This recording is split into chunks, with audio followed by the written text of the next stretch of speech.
हाँ, तो leave salary का दूसरा नाम लीव एनकैशमेंट भी होता है, और ये सेक्शन कवर करता है 10 सबसेक्शन 10AA। इसमें भी दो बात होता है, एक गवर्नमेंट एम्प्लॉय होता है, एक नॉन गवर्नमेंट एम्प्लॉय होता है। अगर लीव सैलरी होता क्या है, लीव सैलरी होता है जब हम छुट्टी के दिन पे भी काम करते हैं। जब हम ऑफिस में छुट्टी के दिन पे भी काम करते हैं तो उसका मेरे को अलग से पैसा मिलता है, जिसको कहते हैं लीव सैलरी। अब दो तरीके के एम्प्लॉयज हैं। अगर ये लीव सैलरी गवर्नमेंट एम्प्लॉय को मिलता है तो फुल्ली एग्जेम्प्ट है, 1 रुपया भी टैक्स नहीं लगता है। पर अगर leave salary non government employ को मिलता है तो टैक्स तो लगता है, पर कुछ रुपया हम लोगों को एग्जेम्पशन मिल जाता है, मतलब छूट मिल जाता है, जिससे हम लोग को कम टैक्स देना पड़े। तो इसके लिए 4 लाइन है, पहले वो याद करो। Actual amount receive, leave cash entitlement, average salary of last 10 months, maximum standard limit is 3 lakh. तो कोई भी सम करेंगे लीव सैलरी का तो ये 4 लाइन मेरे को चाहिए होगा। ठीक है, चारों में जो सबसे लीस्ट होगा, सबसे छोटा होगा, उतना मेरे को एग्जेम्पशन मिल जाएगा। ठीक है, लीव कैश इंटाइटलमेंट ये सब कैसे निकालेंगे इसका हम सम में बता रहे हैं। अब क्या है, मैम लीव सैलरी क्या बोली फिर? लीव सैलरी होता है जब हम लोग छुट्टी के दिन पे भी काम करते हैं, अच्छा, तो उसको कहते हैं लीव सैलरी। अब इसका नोट है, 3 नोट है जो हम लोगों को याद रखना होगा। लीव तो उसका सैलरी, अलग से पैसा मिलता है? हाँ उसका अलग से पैसा मिलता है। तो leave salary receive during employment then fully taxable. अगर लीव सैलरी के ऊपर भी है कि हम लोगों को लीव सैलरी, तो बोल रहा है लीव सैलरी अगर कोई 2 टाइम पे हम लोग उठाते हैं, एक मंथली मंथली ही सैलरी के साथ उठा लिए। जैसे सोचो मेरा लीव सैलरी मंथ में मेरे को 2 छुट्टी ऑफिस से मिलता है, पर हम वो दो छुट्टी लेते नहीं है, उस 2 छुट्टी में भी ऑफिस में जाकर काम करते हैं, तो मेरे को लीव सैलरी मिलेगा। अब 2 तरीके से हम ये पैसा उठा सकते हैं। पहला, हम बोल दिए अपने बॉस को कि मंथली मंथली मेरे सैलरी के साथ ही आप मेरे को लीव सैलरी भी दे देना, वो 2 दिन का भी पैसा दे देना जो हम छुट्टी के दिन पे काम किए थे, ये मेरे को मंथली दे देना। कुछ लोग बोलते हैं वो लीव सैलरी का पैसा मेरे को अभी मत दीजिए, जब हम ऑफिस छोड़कर जाएंगे, रिटायरमेंट होगा मेरा, तब मेरे को एक साथ दीजिएगा। तो लीव सैलरी हम लोग 2 तरीके से उठाए, एक ड्यूरिंग एम्प्लॉयमेंट मतलब जॉब करते करते ही ले लिए, और दूसरा रिटायरमेंट के टाइम पे लिए। अगर रिटायरमेंट के टाइम पे लिए हैं तो गवर्नमेंट एम्प्लॉय का fully exempt, non government employee का ये रूल है least of the following exempt.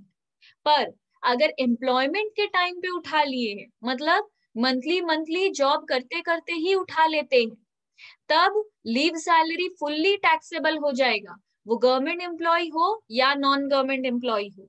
Leave salary fully taxable हो जाएगा अगर एम्प्लॉयमेंट के टाइम पे ही उठा लेंगे, मतलब जॉब में है हम तभी उठा लेते हैं।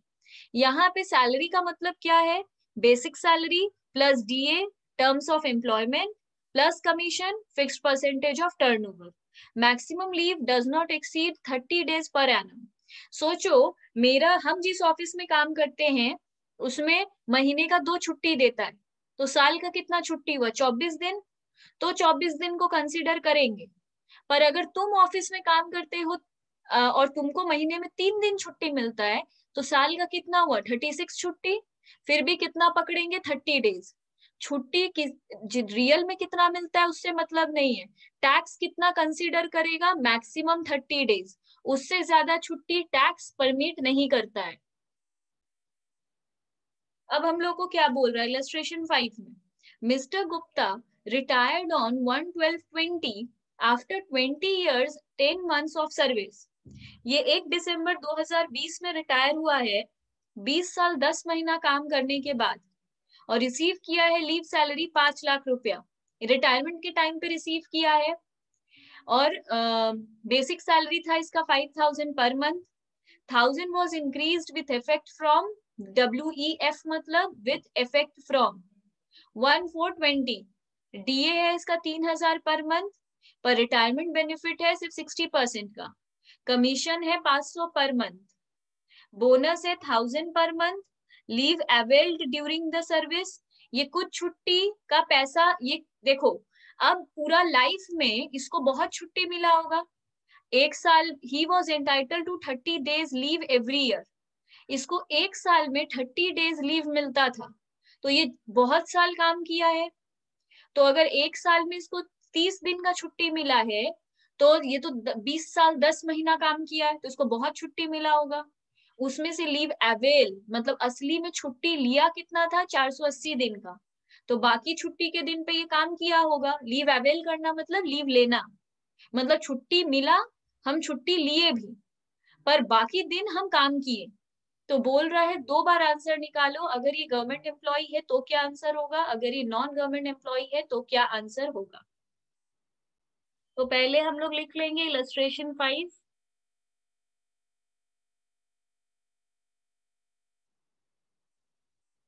ए देकर लिखेंगे he is a government employ.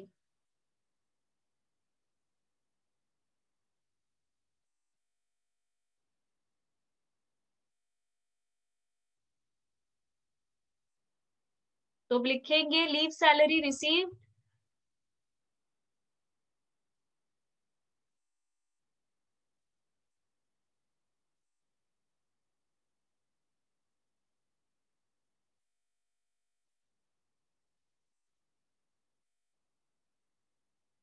Less exempt under section 10AA, पूरा 5 लाख एग्जेम्प्ट हो जाएगा। नील, इसका टैक्सेबल लीव सैलरी है नील, टैक्सेबल लीव सैलरी, ये 1 रुपया भी टैक्स नहीं देगा। अब आ जाते हैं he is a non government employ.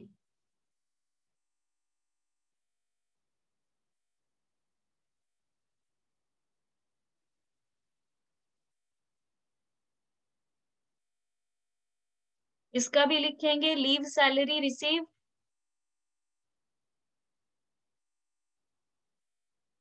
ये सैलरी रिसीव तो 5 लाख किया है, less least of the following exempt, इसका पूरा एग्जेम्प्ट नहीं है, कुछ रुपया एग्जेम्प्ट है, कितना एग्जेम्प्ट है निकालना पड़ेगा। Least of the following exempt under section 10 subsection 10AA। Number 1 actual amount received,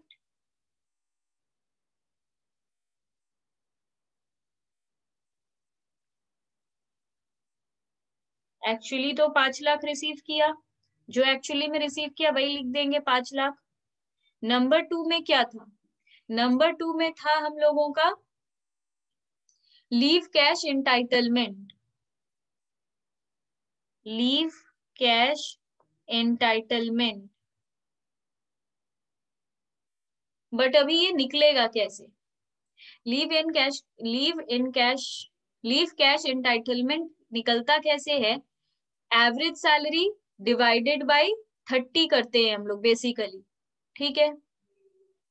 ये बाद में हम लोग वर्किंग्स में जाकर निकालेंगे, अभी आगे का लाइन लिख लेते हैं। एवरेज सैलरी ऑफ 10 months,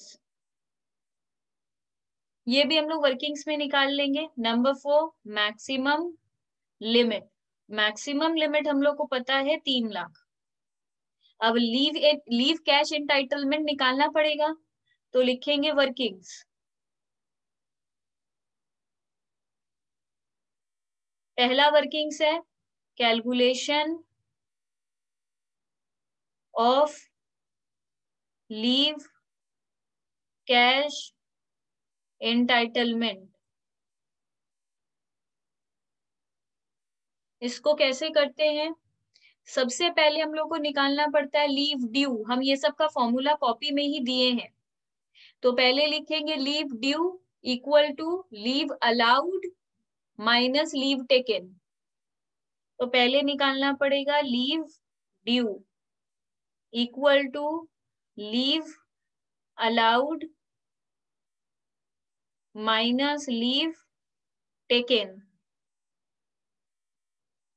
तो मेरे को कितना लीव अलाउ किया गया था, मेरे को क्लियर बोला है एक साल में 30 डेज का लीव देता है, एक साल में 30 डेज इन अ ईयर, और वो कितना साल काम किया, 20 साल काम किया। लीव टेकन का मतलब होता है अवेल्ड, तो लीव वो ले कितना लिया, 480 डेज। तो टोटल अच्छा मैम, मंथ्स वाला कोई ईयर नहीं लेना है? नहीं, टोटल वो एक साल में 30 डेज छुट्टी मिलता है।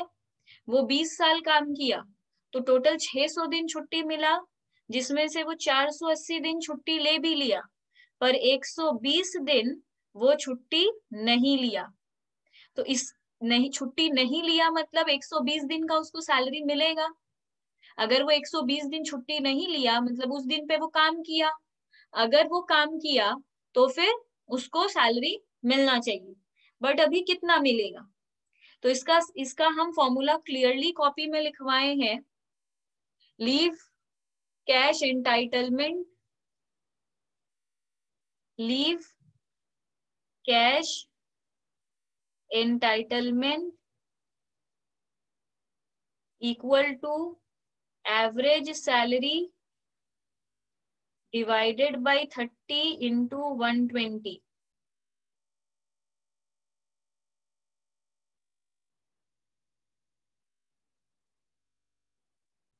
अब हम लोग को ये जो हम लोग लिखे हैं एवरेज सैलरी बेसिकली हम लोग निकालेंगे कैसे, तो इसके लिए देखो क्लियरली सम में इंफॉर्मेशन दिया है हम लोगों को।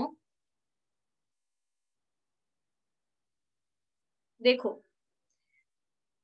हम लोग को दिया है बेसिक सैलरी, हम लोगों को दिया है 5000 per month. 1000 was increased with effect from 1st April 2020। तो यहाँ पर average salary of last 10 months बोला है। तो पहले देखो वो रिटायर कब हुआ है, वो रिटायर हुआ है 1 दिसंबर को। 1 दिसंबर को छोड़कर, दिसंबर छोड़कर लास्ट 10 मंथ्स कौन सा होगा, कैलकुलेट करो, बैक जाओ, नवंबर, अक्टूबर, सितंबर, अगस्त, जुलाई, जून, मई, अप्रैल और मार्च और फेब। ठीक है, तो अब सीधा अगर गड़बड़ लगता है तो सीधा फिर जोड़ लेना, फेब से नवंबर तक 10 महीना होता है। ठीक है, तो फेब से नवंबर तक हम लोगों का 10 महीना होता है। जिस मंथ में रिटायर हुआ है उस मंथ को छोड़कर लास्ट 10 मंथ्स पहले कैलकुलेट करना, जो कि है हम लोगों का फेब से नवंबर। इसमें हम लोग क्लियर है, ये लास्ट 10 मंथ्स है। बट अब बोल रहा है जिस दिन वो रिटायर किया उस दिन उसका सैलरी 5000 पर मंथ था, पर 1 अप्रैल को ये जो 5000 उसका सैलरी है, जिस दिन वो रिटायर किया उस दिन उसका बेसिक सैलरी दिखा रहा है 5000 पर मंथ, और ये सैलरी 1 अप्रैल को बढ़कर 1000 बढ़कर उसका 5000 हुआ है। मतलब अप्रैल के पहले उसका सैलरी 4000 होगा। ये जो आदमी है इसका हर बार सैलरी 1 अप्रैल को बढ़ जाता है, तो इस साल भी 1 अप्रैल को उसका सैलरी बढ़ा था। मतलब फेब में और मार्च में उसका सैलरी 4000 होगा पर मंथ, और अप्रैल से उसका सैलरी, अप्रैल से नवंबर उसका सैलरी 5000 हो गया है पर मंथ। क्योंकि सम कह रहा है जिस दिन वो रिटायर किया है उस दिन उसका सैलरी है 5000, और हर बार सैलरी इंक्रीज हो जाता है अप्रैल में। तो ये अप्रैल में 5000 है, फेब और मार्च में होगा 4000, तो ये 2 महीना के लिए मिला होगा, ये 8 महीने के लिए मिला होगा। अब हम लोग को बोल रहा है, और यहाँ पे सैलरी का मतलब सिर्फ सैलरी नहीं है, बेसिक सैलरी प्लस डीए। अब डीए कितना है, डीए है 3000 पर मंथ, 60% उसका रिटायरमेंट बेनिफिट है। तो 3000 पर मंथ है तो 10 महीने का कितना, 30,000। अगर 3000 पर मंथ डीए मिलता है तो 10 महीने का कितना मिलेगा, 30,000। 30,000 का 60% ही सिर्फ लेना है, रिटायरमेंट बेनिफिट है। तो डीए कितना है हम लोगों का, डीए है 3000 पर मंथ, जिसको इंटू करेंगे 10 से, क्योंकि 10 मंथ्स का सैलरी का बात हो रहा है। तो 30,000 इंटू 60%, 60% कितना होगा, 18,000। 18,000। तो उसका सैलरी कितना आया, 48,000 बेसिक सैलरी प्लस डीए, तो उसका आ गया है 66,000। ये उसका एवरेज सैलरी है 10 मंथ्स का। That is 66,000। तो अब एवरेज सैलरी आ गया, तो 66,000 एवरेज सैलरी है 30 इंटू 120, तो आ गया 2,64,000। तो उसका लीव कैश एंटाइटलमेंट कितना है, 2,64,000।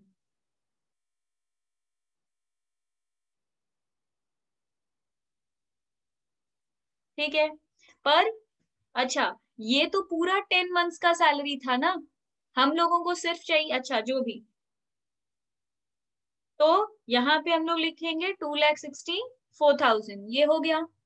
अब average salary of last 10 months, ये जो 66,000 है, ये जो 66,000 है, ये पूरा 10 महीने का सैलरी है। हम लोग को चाहिए एवरेज सैलरी, तो एवरेज सैलरी के लिए क्या किया जाता है, 66,000 डिवाइडेड बाई 10, तभी आएगा average salary. 66,000 is total salary, हम लोग को चाहिए एवरेज सैलरी। देखो यहाँ पर हम लोगों को लेने बोला था एवरेज सैलरी, तो 66,000 था टोटल सैलरी, तो एवरेज सैलरी हम लोग का 6600 है, क्योंकि 66,000 टोटल सैलरी है, 10 महीने का टोटल सैलरी है। इसको 10 से डिवाइड करेंगे तो आ जाएगा 6600, तो एवरेज सैलरी है 6600 डिवाइडेड बाई 30 इंटू 120, तो आएगा 26,400। तो इधर हम लोग लिखेंगे 26,400, और इधर है total salary of 10 months that is 66,000।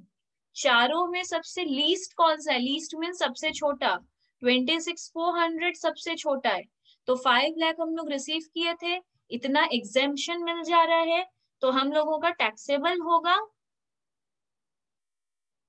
473600, ये है हम लोगों का टैक्सेबल लीव सैलरी। इसके बाद हम लोग देखेंगे इलस्ट्रेशन 6। इलस्ट्रेशन 6 में हम लोग को क्या बोल रहा है, देखो इलस्ट्रेशन 6 में बोल रहा है mister A retires from service on 31 December 2020 after 25 years of service. ये जो ए है ये रिटायर किया है 31 December 2020 को, 25 साल काम करने के बाद। इसका बेसिक पे कितना है, 16,000 पर मंथ फॉर 9 months, क्योंकि अप्रैल से ये सिर्फ दिसंबर ही काम किया है, 9 महीना काम किया, इसलिए 9 महीने का है 1,44,000। डीए दे दिया है, lump sum payment received from unrecognised provident fund. तो ये अनरिकॉग्नाइज्ड प्रोविडेंट फंड क्या है, पहले हम लोग ध्यान से देखेंगे प्रोविडेंट फंड को।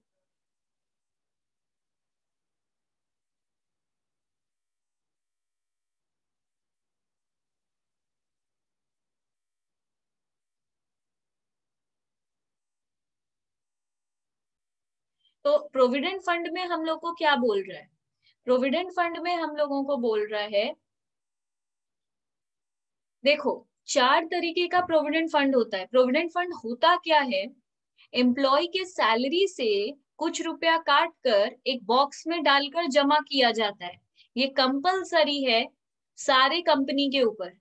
तो हम लोग जब भी किसी कंपनी में काम करते हैं, तो बॉस हम लोगों के सैलरी से कुछ रुपया काट कर हम ही लोग के लिए जमा करता है। बहुत लोग का ये लैंग्वेज होता है कि मेरा सैलरी तो 30,000 है, पर कट कर मेरे को 25,000 ही मिलता है। ये वो जो ये लैंग्वेज बोलता है कि मेरा रुपया कट कर मेरे को 25 मिलता है, वो क्या कट जाता है, उसके सैलरी से प्रोविडेंट फंड कट जाता है। प्रोविडेंट फंड उसके सैलरी से काट कर बॉस जमा करता है, और जितना रुपया वो उसके सैलरी से काटता है उतना ही रुपया बॉस अपने पास से भी उस बॉक्स में डालता है। मतलब सोचो मेरा सैलरी है 30,000, मेरे सैलरी से 2,000 निकाल कर वो एक बॉक्स में डाल देता है, और एम्प्लॉयर अपने अपने पास से भी 2,000 लेके उस बॉक्स में डाल देता है। तो हर बार हर महीना 2,000 मेरे सैलरी से, 2,000 बॉस के पैसे से, 4,000 एम्प्लॉयर, 4,000 उस फंड में जमा हो रहा है, जिसको कहते हैं प्रोविडेंट फंड। अब प्रोविडेंट फंड 4 तरीके का होता है, एक रिकॉग्नाइज्ड प्रोविडेंट फंड, एक अनरिकॉग्नाइज्ड प्रोविडेंट फंड, एक स्टैट्यूटरी प्रोविडेंट फंड, एक पब्लिक प्रोविडेंट फंड। तो जिसको फुल फॉर्म लिखना है वो लिख लो, RPF is recognized provident fund. URPF is unrecognized provident fund. SPF is statutory provident fund. PPF is public provident fund. तो rule क्या है? अगर पब्लिक प्रोविडेंट फंड लास्ट का देखें तो ये इसमें कोई टैक्स नहीं लगता है क्योंकि ये गवर्नमेंट एम्प्लॉइज को मिलता है। स्टैट्यूटरी प्रोविडेंट फंड पे भी कोई टैक्स नहीं लगता है। क्यों? क्योंकि ये भी गवर्नमेंट का होता है। स्टैट्यूट वर्ड से ही पता चलता है गवर्नमेंट का है। अनरिकॉग्नाइज्ड प्रोविडेंट फंड में अगर एम्प्लॉयर कंट्रीब्यूट करता है तो टैक्सेबल है। मतलब एम्प्लॉयर जो अपने पास से 2000 रुपया दे रहा था वो टैक्सेबल हो जाएगा। हम जो दे रहे हैं एम्प्लॉइज कंट्रीब्यूशन वो टैक्सेबल नहीं होगा। और जब हम वो लोग तो उस पैसे को बैंक में जमा करता होगा ना, घर पे रख के तो जमा करके पैसा फायदा नहीं है। तो वो जब उसको बैंक में जमा करता है तो बैंक इंटरेस्ट देता है। इंटरेस्ट टैक्सेबल है पर अदर सोर्सेज में, सैलरी में टैक्सेबल नहीं है, अदर सोर्सेज में टैक्सेबल है। ये एक अलग चैप्टर है। पर आरपीएफ रिकॉग्नाइज प्रोविडेंट फंड अगर सैलरी का 12% से ज्यादा वो कंट्रीब्यूट किया है एम्प्लॉयर तो टैक्सेबल हो जाएगा। 12% तक कोई टैक्स नहीं लगेगा। 12% से भी ज्यादा कंट्रीब्यूट कर दिया है एम्प्लॉयर तो टैक्सेबल हो जाएगा। एम्प्लॉय जितना भी कंट्रीब्यूट कर दे कुछ टैक्स नहीं लगेगा। इंटरेस्ट 9.5% तक टैक्स नहीं लगेगा। 9.5% से ज्यादा इंटरेस्ट मिल रहा है तो टैक्सेबल हो जाएगा। तो अब सम देखो, हम लोगों का अनरिकॉग्नाइज प्रोविडेंट फंड में हम लोग को एक बार में पैसा मिला 6 लाख। पीपीएफ में डिपॉजिट हुआ है 40,000। Out of the amount received from unrecognised provident fund the employers contribution was 2,20,000। Unrecognised provident fund में एम्प्लॉयर का कंट्रीब्यूशन कितना है? 2,20,000। इंटरेस्ट कितना मिला? 50,000। एम्प्लॉय का कंट्रीब्यूशन है 2,70,000। उसके ऊपर इंटरेस्ट मिला है 60,000। बताओ अनरिकॉग्नाइज प्रोविडेंट फंड पे किस किस में टैक्स लगेगा? तो इलस्ट्रेशन 6 में सिंपली हम लोग आंसर देंगे इनकम फ्रॉम सैलरीज। सैलरी में टैक्सेबल कितना है? एम्प्लॉयर्स कंट्रीब्यूशन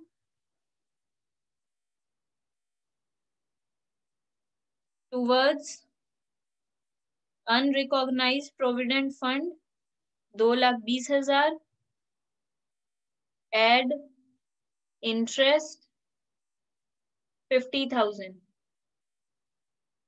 टोटल टैक्सेबल हुआ 2,70,000। फिर income from other sources. Other sources में क्या टैक्सेबल हो जा रहा है? Interest on employees contribution. Employer का कंट्रीब्यूशन ऊपर टैक्सेबल था, एम्प्लॉय का कंट्रीब्यूशन पे जो इंटरेस्ट मिला वो अदर सोर्सेज में टैक्सेबल है, दैट इज 60,000। और employees contribution towards unrecognized provident fund is not taxable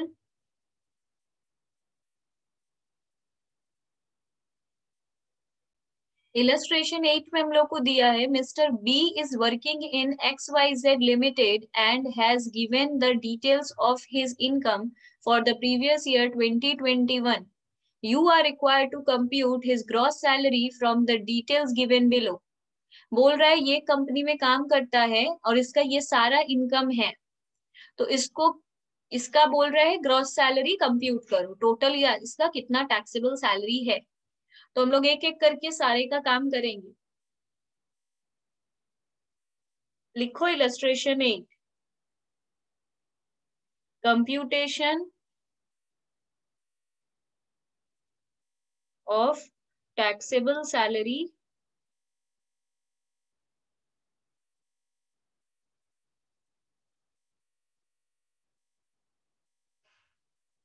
of Mr. B for previous year 2021, assessment year 21-22, particulars और 2 अमाउंट कॉलम। सबसे पहले हम लोग लिखेंगे बेसिक पे। बेसिक पे हम लोगों को कितना दिया है?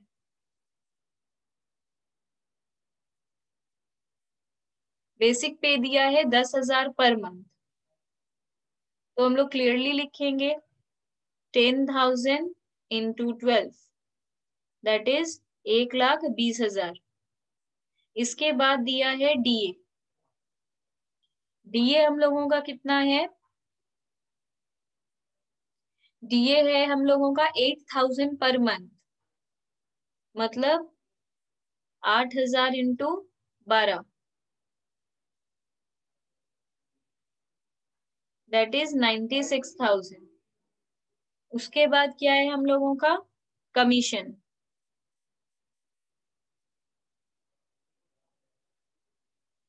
कमीशन कितना है? 0.1% ऑफ टर्नओवर। टर्नओवर कितना दिया हुआ है? 50 लाख। तो 50 लाख का 0.1%, 5,000। उसके बाद है बोनस। इसमें डीए फिर बोनस। बोनस है हम लोगों का 40,000। उसके बाद है ग्रेचुइटी। हाँ, उसके बाद क्या है हम लोगों का? ग्रेचुइटी के बाद his own contribution to RPF. Own contribution मतलब एम्प्लॉइज कंट्रीब्यूशन। ओन कौन होगा? एम्प्लॉय। तो employees contribution to RPF. Employee के खुद के कंट्रीब्यूशन के ऊपर 1 रुपया भी टैक्स नहीं लगता है, तो ब्रैकेट में लिख देंगे एग्जेम्प्ट। एम्प्लॉय के खुद के अभी बता दिए हम, एम्प्लॉय के खुद के कंट्रीब्यूशन के ऊपर 1 रुपया भी टैक्स नहीं लगता है, नॉट टैक्सेबल। तो यहाँ पर नील, 1 रुपया भी टैक्स नहीं लगेगा। उसके बाद employer's contribution. Employer's contribution to RPF, यहां बोल रहा है 20% of basic salary. 20% of basic salary कितना है? 1,20,000। तो 24,000। इसको हम अंदर क्यों लिखे हैं? क्योंकि क्लियरली मेरे को सम में अभी रूल बुक में मेरे को बोला था, हम लोग अनरिकॉग्नाइज नहीं कर रहे, हम लोग रिकॉग्नाइज कर रहे। रिकॉग्नाइज्ड में अगर एम्प्लॉयर कंट्रीब्यूट किया है तो 12% से जितना ज्यादा होगा उतना टैक्सेबल कर देंगे, मतलब 12% तक एग्जेम्प्ट है। 12% ऑफ सैलरी। यहाँ अभी सैलरी का मतलब क्या है? ध्यान से देखो, यहाँ पे सैलरी का मतलब है basic plus DA, terms of employment या फिर retirement benefit plus commission, fixed percentage of turnover. तो सैलरी हम लोग को निकालना होगा। हम लोग यही सैलरी लेके सम नहीं करते हैं, हम लोग अलग से सैलरी निकालते हैं। तो यहाँ पर सैलरी निकालो, salary for recognise provident fund, salary निकालो। तो बेसिक सैलरी क्या फॉर्मूला है इसका? Basic plus DA forming part plus commission fixed percentage of turnover.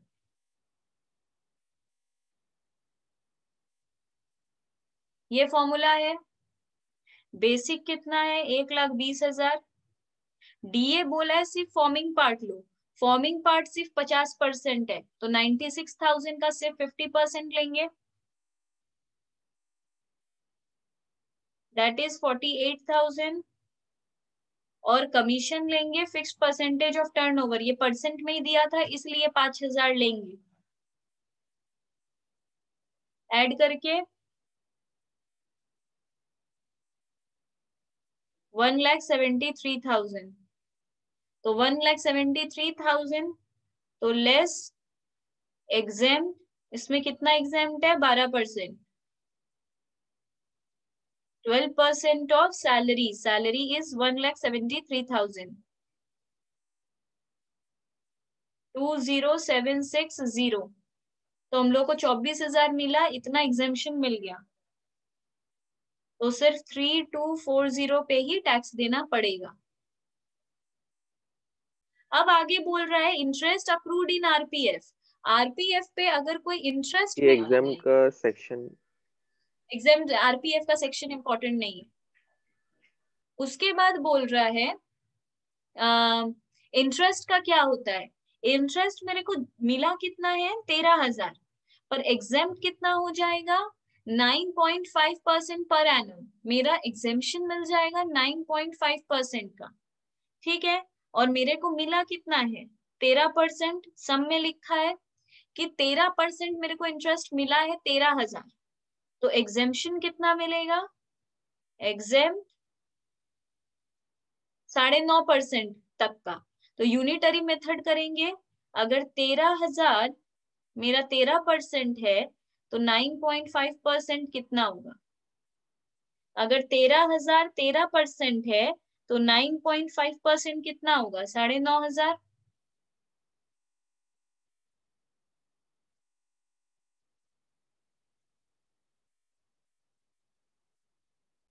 अब हम लोग पढ़ेंगे voluntary retirement scheme VRS under section 10 subsection 10C। Voluntary retirement scheme क्या होता है, इसमें होता है कि जब कोई अपने मर्जी से रिटायरमेंट ले लेता है, जैसे सोचो कि एक कंपनी है, उसमें टोटल 30 एम्प्लॉय है, कंपनी को 2 एम्प्लॉय नहीं चाहिए, मतलब उसको लग रहा है कि 30 एम्प्लॉय का हम लोगों को काम नहीं है, 2 एम्प्लॉय ज्यादा फालतू में है, तो कंपनी आके अनाउंसमेंट करता है कि किसी 2 को क्या अभी रिटायरमेंट चाहिए। तो सोचो एक आदमी था जिसका 58 ईयर्स हो गया है, तो 60 ईयर्स में तो उसका वैसे भी रिटायरमेंट होना ही है, तो वो क्या करता है, वो बोलता है हमको रिटायरमेंट अभी दे दो, वीआरएस दे दो। तो वीआरएस लेने से क्या होता है, एक लमसम अमाउंट मिलता है, क्योंकि वो समय के पहले रिटायर हो जा रहा है, तो कंपनी उसको एक लमसम रुपया देता है, बहुत सारा रुपया देता है। तो ये सामने वाले का इनकम है, ये इनकम डेफिनेटली एग्जेम्प्ट होगा, थोड़ा सा तो एग्जेम्प्ट होगा। तो जो ये चारों को कैलकुलेट करके जो सबसे छोटा आएगा उतना उसको एग्जेम्पशन मिल जाएगा। तो पहला क्या है, एक्चुअल अमाउंट रिसीव, दूसरा है last drawn salary into 3 into completed years of service, तीसरा है last drawn salary into remaining months of service, कितना टाइम बचा था उसका रिटायर होने में, मैक्सिमम लिमिट है 3 लाख। यहाँ सैलरी का फिर से सेम डेफिनेशन है, basic plus DA terms of employment plus commission fix percentage of turnover. It applies to an employee who has completed 10 years of service.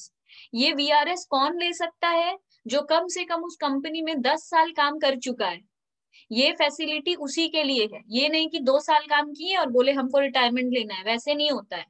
कम से कम 10 साल अगर हम काम कर लेंगे तभी बोलेंगे हमको वीआरएस लेना है, ठीक है।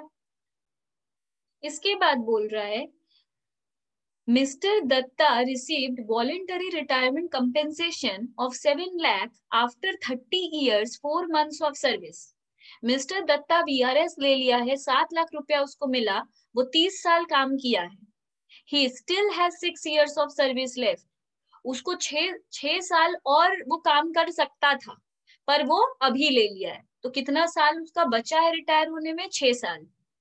At the time of voluntary retirement, voluntary मतलब अपने मर्जी से, जब वो वॉलेंटरी रिटायरमेंट हो रहा था उसका सैलरी था, बेसिक सैलरी था 20,000 पर मंथ, डीए था जो फॉर्मिंग पार्ट है 5,000 per month, compute his taxable VRS assuming that he has not claim any relief, इसका कोई काम नहीं है, सिंपली हम लोग को बोल रहा है टैक्सेबल वीआरएस कैलकुलेट करो।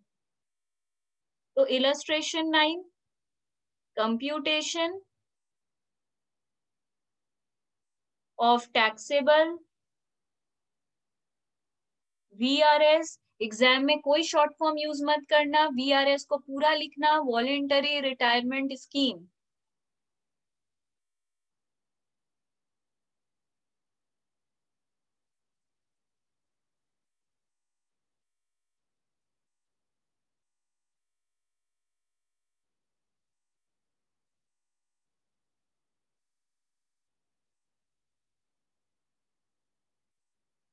पहले लिखेंगे VRS receive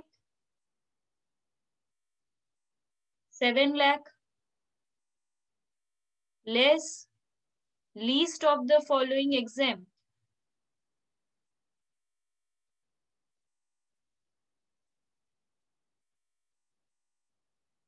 under section 10 subsection 10C।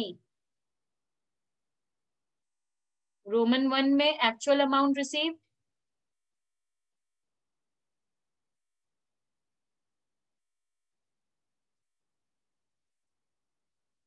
7 lakh. दूसरा क्या था? लास्ट ड्रॉन सैलरी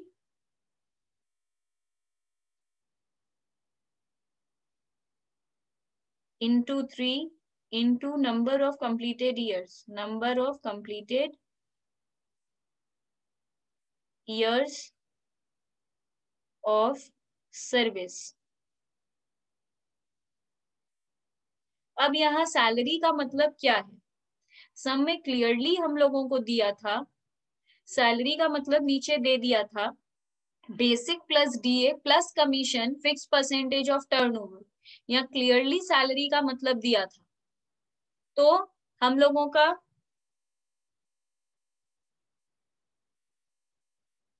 तो फिर यहाँ पर हम लोगों का सैलरी कितना आएगा?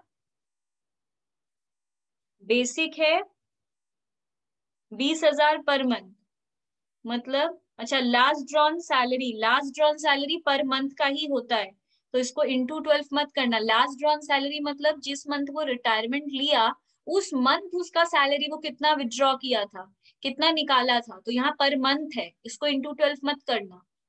और फिर बोल रहा है इसमें DA भी आएगा। DA कितना है? 5,000। उसका जिस महीना वो रिटायर हुआ उस मंथ उसका सैलरी 25,000 था, तो 25,000 इंटू 3 इंटू वो कितना साल कंप्लीट करके गया? 30 साल। मंथ का कोई काम नहीं होता है, क्लियर लैंग्वेज है, कंप्लीटेड ईयर्स ऑफ सर्विस, इसमें मंथ का कुछ नहीं है। तो आ जाएगा 22,50,000। इसके बाद 3 में हम लोगों को क्या बोला था?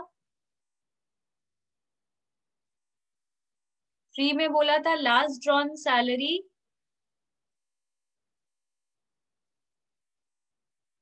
Into remaining months of service.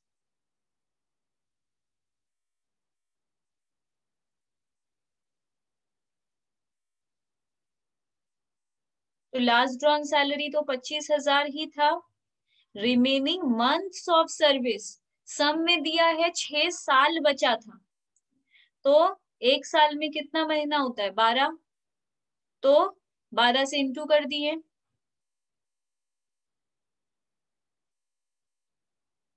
तो आ गया 18 लाख। और मैक्सिमम लिमिट क्या था? 5 लाख। अब सब में सबसे छोटा कौन सा है? 5 लाख। तो 7 लाख में 5 लाख एग्जेम्पशन मिल रहा है, तो 2 लाख टैक्सेबल VRS है।